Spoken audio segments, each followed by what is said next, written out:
This videotape will introduce you to the principles of flight and explain how heavier than air objects are able to fly. You will be shown the physics principles which make flight possible, the effect of the atmosphere on flight, the four main forces that influence flight, equilibrium, and stability.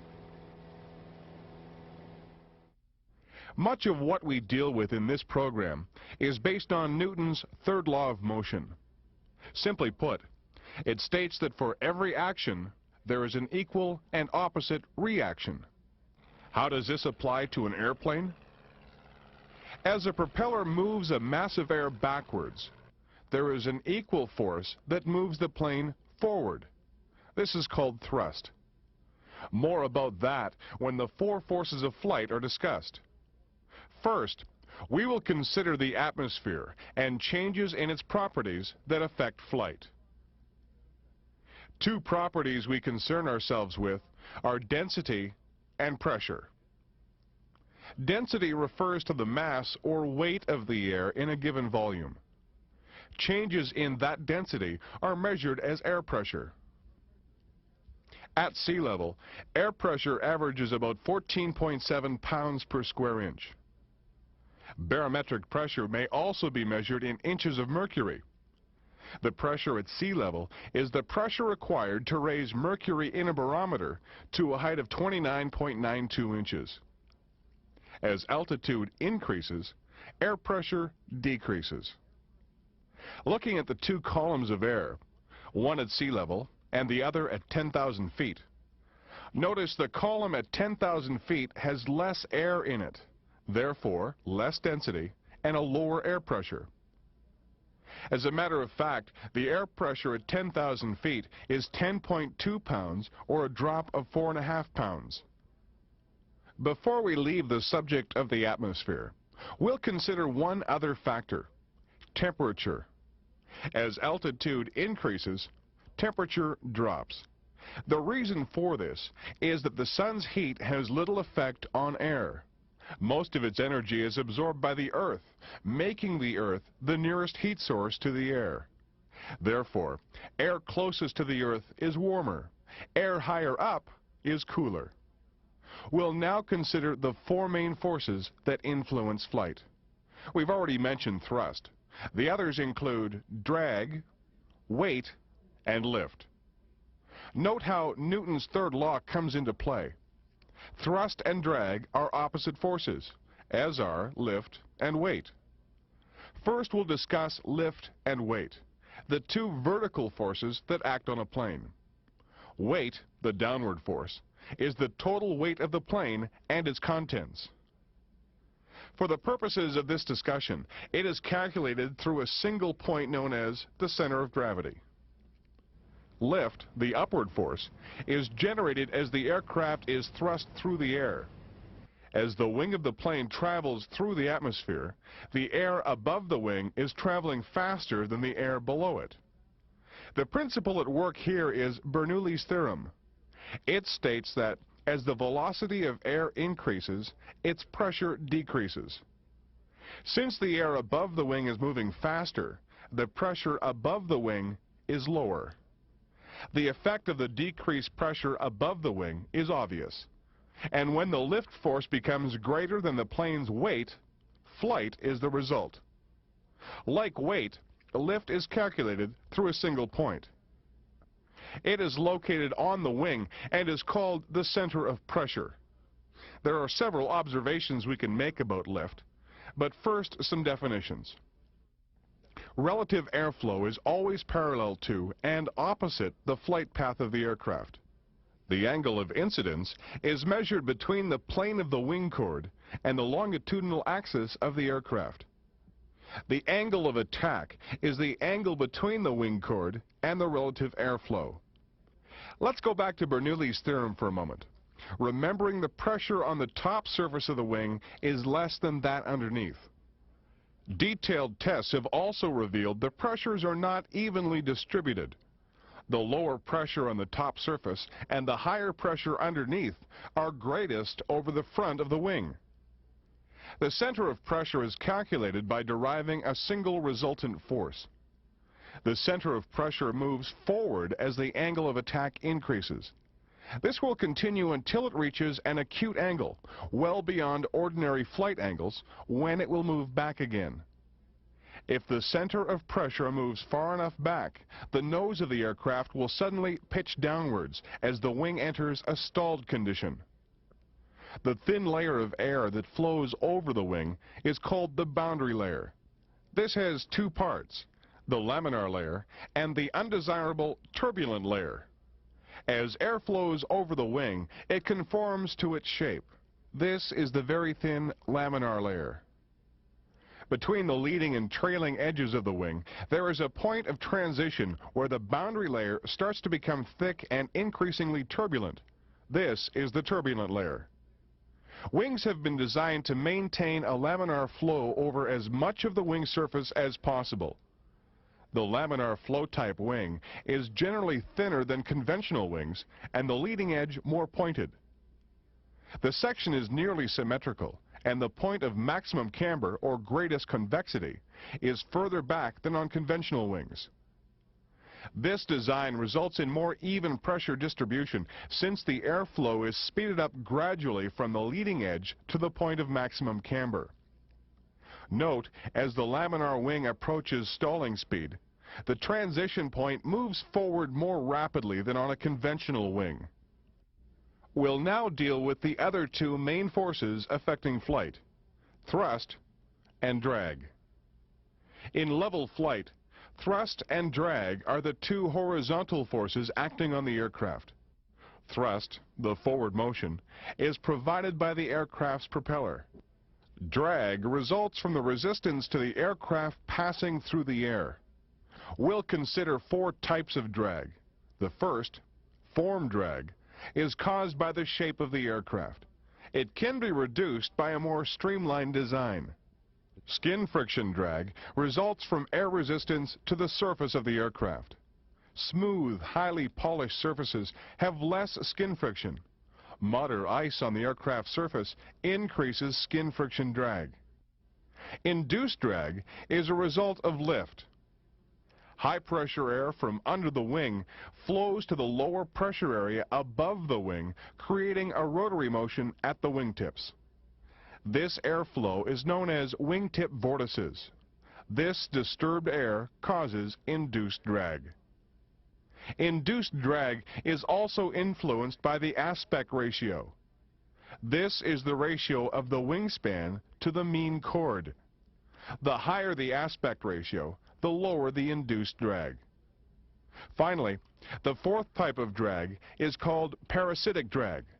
This is caused by wheels, struts, radio masts, and other external attachments to the plane that create resistance to airflow. Two other forces that affect flight are torque and slipstream. Torque results from the twisting action produced by the plane's engine. In response to Newton's third law, as the engine rotates the propeller in one direction, the plane tries to rotate in the opposite direction. Most North American planes have a propeller that rotates clockwise when viewed from the cockpit. To overcome torque, the left wing is given a slightly higher angle of incidence, and therefore slightly more lift than the right wing. Slipstream is the mass of air pushed backwards by the propeller. As this air moves back, it strikes the fin or rudder of the aircraft, pushing it to the right. This affects the directional and lateral balance of the aircraft and is compensated for by offsetting the fin for normal cruising flight. This balance, of course, will be upset when engine power is changed. We now move to the concept of equilibrium. This is a state in which an object is neither accelerating nor decelerating. Examples would be a parked aircraft, an aircraft in straight and level flight at a constant speed, or an aircraft climbing or descending at a constant speed. A plane in a turn at constant height and airspeed, however, is not in equilibrium. That is because during a turning motion, the plane is always accelerating towards the center of the turn. There are ways to alter a plane's equilibrium. Roll, or movement about the plane's longitudinal axis, is controlled by the ailerons. When an aircraft is rolled, one aileron is depressed and the opposite one is raised. This down aileron increases the camber of the wing, giving it more lift, pushing that wing up. Conversely, the up aileron reduces the camber and the effective lift, which accentuates the roll around the longitudinal axis. The ailerons are controlled by the left and right movement of the plane's control column. When the control column is moved to the left aileron is raised and vice versa. Pitching is movement of the aircraft around the lateral axis and is controlled by the elevators. Backward movement of the control column raises the elevators, producing a force that causes the nose to rise and the tail to go down. Forward movement of the control column produces the opposite effect. Yaw is the movement around the vertical axis and is controlled by the rudder, which is hinged to the fin or vertical stabilizer of the aircraft. Foot pressure on the left rudder pedal causes the rudder to move to the left. This increases the camber of the fin, causing a mass of air to flow to the left. The result is the tail of the plane moves right while the nose moves to the left. Using the right rudder pedal produces the opposite effect. Aileron drag or adverse yaw occurs when the ailerons are used. For example, during a turn, the down aileron is subjected to more induced drag as a result of the increased camber. This causes a momentary yaw opposite the direction of the turn. It usually occurs in a sudden uncoordinated control movement. Smooth, well-coordinated turns will avoid this effect. There are other devices to help the pilot control the plane.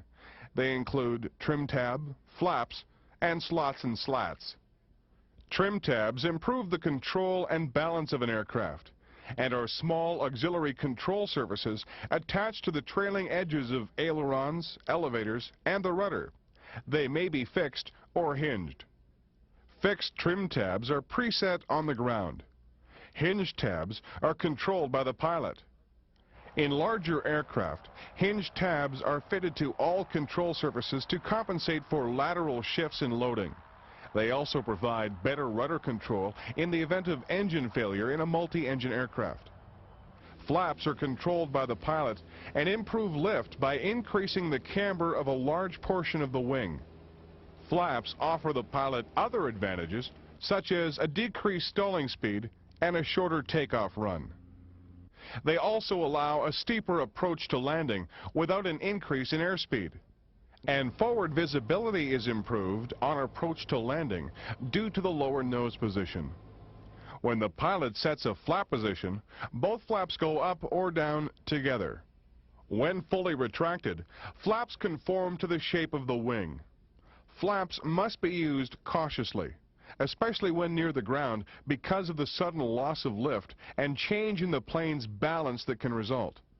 There are several types of flaps: plain, slotted, split, zap, the Fowler flap, double slotted, and double slotted flap and leading edge slat. Slots and slats are devices on the leading edge of the wing which improve the airflow or laminar layer of air over the wing at low speeds.